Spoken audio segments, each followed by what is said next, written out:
Senhor presidente, nobres deputados e deputadas, população do Paraná em geral, eu quero ler aqui uma carta.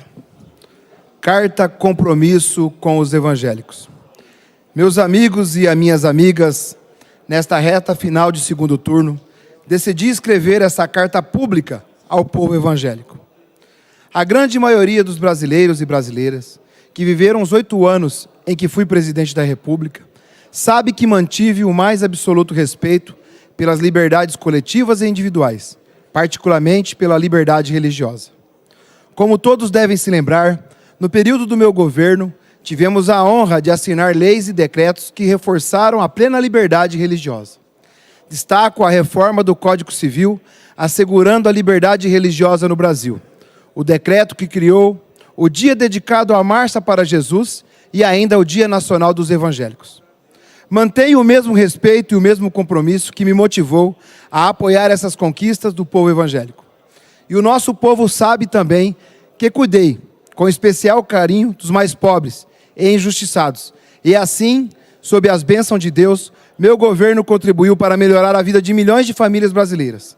Sempre penso nesse sentido, no trecho bíblico que diz: a verdadeira religião é cuidar dos órfãos e das viúvas em suas dificuldades. Tiago 1:27. Vivemos, entretanto, um período em que as mentiras passaram a ser usadas intensamente, com o objetivo de provocar o medo nas pessoas de boa fé e afastá-las de apoio a uma candidatura que justamente mais as defende. Por isso, senti a necessidade de reafirmar o meu compromisso com a liberdade de culto e de religião em nosso país. Todos sabem que nunca houve qualquer risco ao funcionamento das igrejas enquanto fui presidente. Pelo contrário, com a prosperidade que ajudamos a construir, foi no nosso governo em que as igrejas mais cresceram, principalmente as evangélicas, sem qualquer impedimento e até tiveram condições de enviar missionários para outros países. Não há por que acreditar que agora seria diferente. Posso lhes assegurar, portanto, que meu governo não adotará quaisquer atitudes que firam a liberdade de culto, de pregação ou criem obstáculos ao livre funcionamento dos templos. Envio-lhes essa mensagem, portanto, em respeito à verdade e ao apreço que tenho ao povo crente no verdadeiro Deus da misericórdia e aos seus dedicados pastores e pastoras.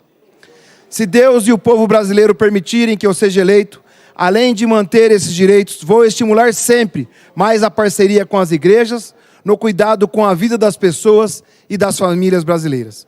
Sei muito bem que em todas as regiões do Brasil há igreja, com irmãos e irmãs que trabalham ativamente nas suas comunidades, com a propagação do Evangelho e com o cuidado do povo, dedicando-se a tornar mais leve os fardos espiritual e social de milhões de pessoas.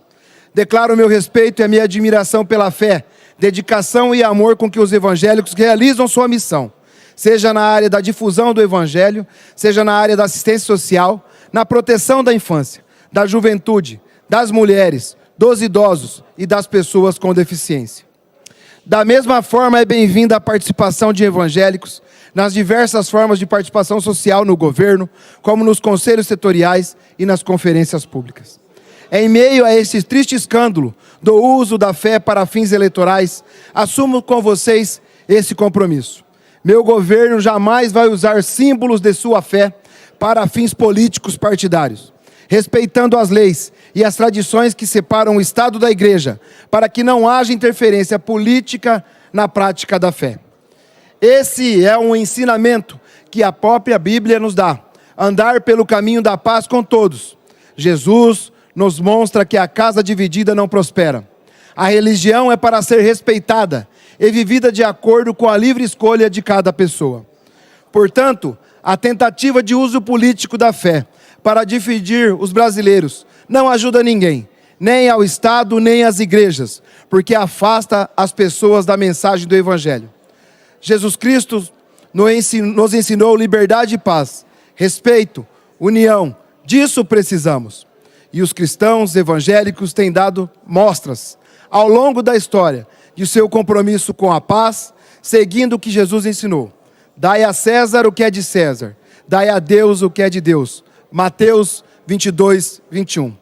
Outro compromisso que assumo, fortalecer as famílias para que os nossos jovens sejam mantidos longe das drogas.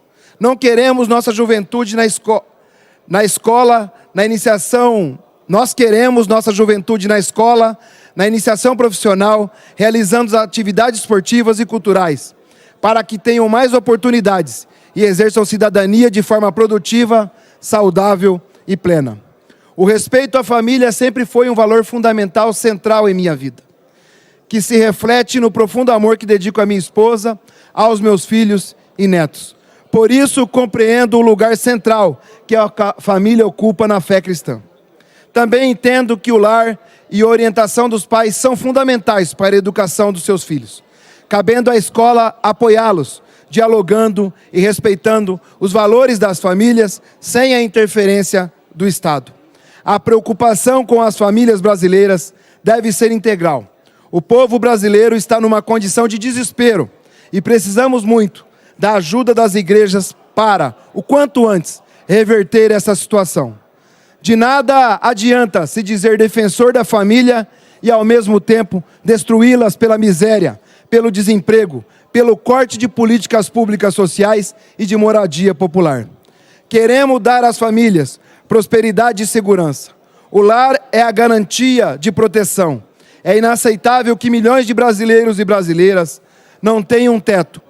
Por isso, vamos retomar o vitorioso programa Minha Casa Minha Vida, com toda a intensidade, para que todas as famílias brasileiras tenham uma casa onde possam viver com segurança e dignidade.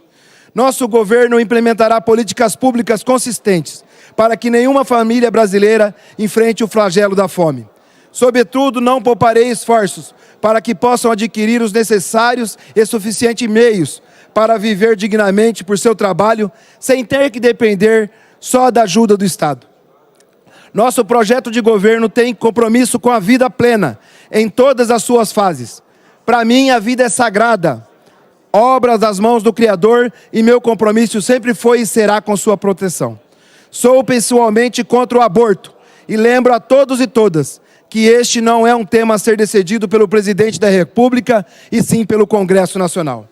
Meus queridos e minhas queridas, peço que recebam essas palavras como uma demonstração do meu desejo sincero de servir, de ajudar e a trabalhar pelo bem do nosso país. E estejam certos da minha estima e do meu compromisso com todo o povo cristão de nosso país. Reitero o meu compromisso, que é o mesmo de vocês: paz, união, fraternidade entre todos os brasileiros e brasileiras.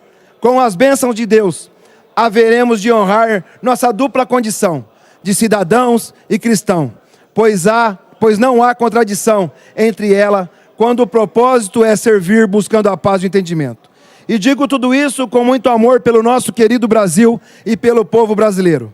Nisto conhecerão todos que sois meus discípulos, se tiverdes amor uns pelos outros. João 13:35. Juntos pelo Brasil, Luiz Inácio Lula da Silva, Geraldo Alckmin, São Paulo, 19 de outubro de 2022.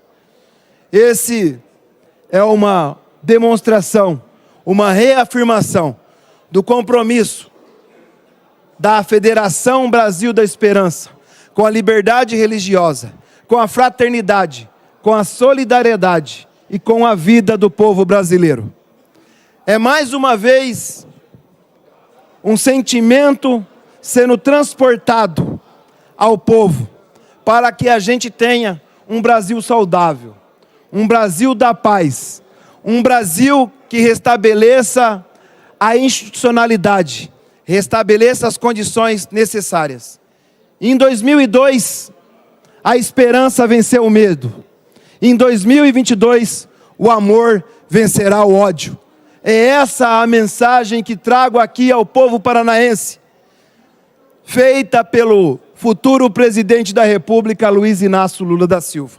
Para mais uma vez deixarmos claro que a fake news é simplesmente um ato desesperado de se reverter um quadro eleitoral.